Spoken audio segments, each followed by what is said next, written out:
Hey there, Ari Menard for Monks of the Way, Mitriya. So, 15 seconds in here, I want to mention that what I would like to talk about is asking whether or not we're stupid. Are you stupid?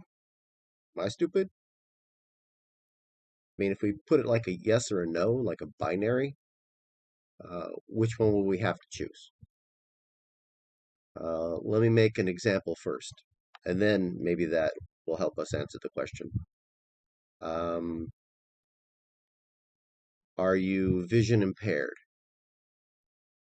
If you have to go a binary, yes or no, I'm talking about as a species, humans, are we visually impaired?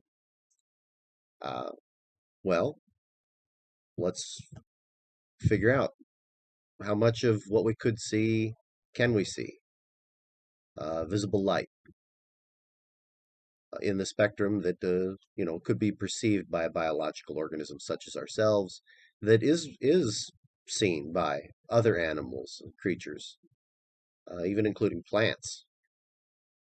We see, I believe it was 0.000002% of the visible light that we could see that are in the wavelength range.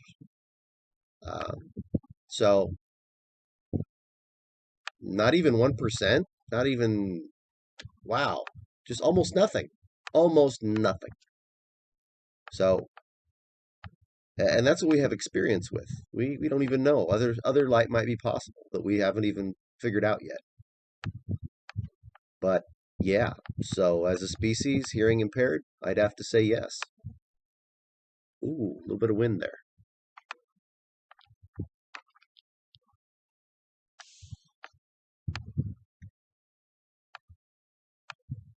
I suppose I'll need to do some video editing at some point to straighten that out. Anyway, I'm out here at Lake Pleasant, which is outside of Phoenix, Arizona, and it's pretty awesome. I'm here. I thought you might like to see the scenery while I'm here. Might like to do this video. I'm going to continue, of course. When we're talking about are we stupid, what is there to know? Well, we know that there's a thing called not knowing what you don't know. So we can't really answer that question, what there is to know. However, as far as what we know we don't know, it's a whole crap load. It's most of knowledge. We don't know. We don't really know. So, and I'm talking about on an individual basis now, not just a species. Species, we've encountered what's on this planet, some stuff in our solar system, not even that, just the moon, maybe we've been to. So we haven't even been anywhere in these countless stars that exist. And I say countless, although they've counted what they can see, but that's what they can see. And it expands all the time. So there's no reason to believe that we're somehow limited to what we've seen. Uh, so we've experienced almost nothing in the universe. So yeah, we know almost nothing about the universe that we live in.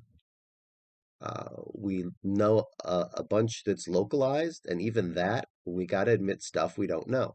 We keep finding species in the ocean that we didn't know existed or we thought was extinct. Same thing on the land. Uh, we keep being able to understand things that we couldn't understand before, and we keep moving forward. So there's every reason to believe that we will keep moving forward and that nothing will ever stop us. That at someday humankind will understand everything there is to know about the universe, know how absolutely everything works and why it works that way. Um, but now, no. What do you know? What are you confident you know? Well, we got this Dunning-Kruger effect, which says that, well, nails down for us the effect where when a person learns something about a topic, they get to feeling like they know everything, like they're well educated on the topic, even though they've just been educated. They've just begun to be educated. So when an expert talks to someone that knows nothing, They educate them. They tried to start educating them on the concepts, and they haven't even hardly got started, and the person thinks they know everything, and they're done. Fine, bye. Okay, that happens in pretty much everything. So there's this inability for us to recognize our stupidity, our ignorance. You can call it ignorance if you want, if you think the word stupid is insulting. I don't know that ignorant is less insulting. It pretty much means the same thing, but whatever. Uh, you got to ask yourself, am I stupid? Yeah, yeah, I am. There's things that I know, and there's things that I know very well. But since I have this stupidity that I know of, this ignorance, I should be humble inside myself and outside myself as far as what I know. I could be wrong. How many times in your wrong? Yeah, how many times you're wrong? How many times in your life have you been going forward and thought you absolutely knew something? There was no doubt. You knew it for a fact, and then found out you were freaking completely wrong. It continues to happen throughout your life. So this is not a process that ends. You've not become the subject matter expert of life that knows everything or that knows most things. Even within the realm of human knowledge, a person can't know hardly anything. You could spend your life trying to be the most knowledgeable medical doctor or lawyer or geologist or biologist or psychiatrist or a monk. You could spend your life doing that and never have really, even knowingly, not have reached the complete pinnacle. So we have to be humble, and in the different disciplines that there are religiously, Zen would call it child mind. Mahayana of Buddhism would call it something similar to that.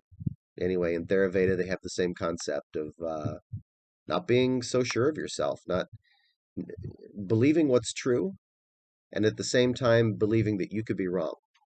That at any time you'd have to accept what anybody says in disagreement that's factual and reassess. And so if a person disagrees, you want to know why, and you want to figure out if there's something factual, some reason you should believe that you're incorrect. Ultimately, of course, you'd want to be able to quantify and measure and get the same results as that. Sometimes you can't. Sometimes there are questions, such as is there a self, where you err on the side of hope, on the side of compassion. And if you do that, then you believe that there is a self. However, you know that you might be incorrect. You're humbled like that. But you choose hope because there's no reason to go down the road of self denial, self annihilation, or destruction, believing you're not real, nothing's real, nothing matters, you don't have free choice. Very dark road, very dark paths. Certainly not something you want to live in. But you could live in hope, light, love. You could do that, and I want that for you. I want that for everybody. So, if there's takeaways from the question, "Are you stupid?" First of all, that the answer is yes. Second of all, that it isn't a thing like you're walking around, "Oh, I'm stupid, I'm stupid, I'm stupid." You're not like that. You're just like believing yourself, of course, to be knowledgeable, but having that reserve that you know that it might not be true, that there are things that you don't know. Being so open to learning. And if you're not, you get closed off. You get echo chambers. You want to surround yourself with the same beliefs that reinforce. Every time you see a fact you think reinforces, you take it to mean proof, whether it is or not a reinforcement fact.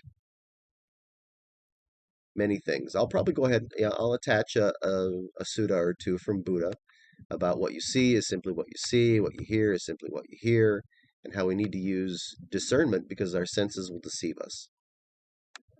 Um, that certainly touches on what I'm saying here. I think I've probably made this video long enough that it's going to ward some people off, and I want to get into it a little deeper, but not at the moment. So anyway, I want to thank you for having a listen. Take a look at other videos. Certainly, if you want to support charity work, somebody that actually gets out there and does it themselves, doesn't give people money, you can donate to Monks of the Way, and I or another monk will be doing that work with the funds that you let us. And you're going to be able to see more stuff like this on my channel, and you're going to be able to see more stuff like this in an application, which I have in production, which is called Ask Buddha, where you can, as a meditation time or daily Buddha quotes, but you can also ask monks specific questions and get an answer, even such as this, a nice video. Probably not as long. Anyway, thanks for having to listen today. I really appreciate you. It's a great day to be alive. I hope Buddha blesses you.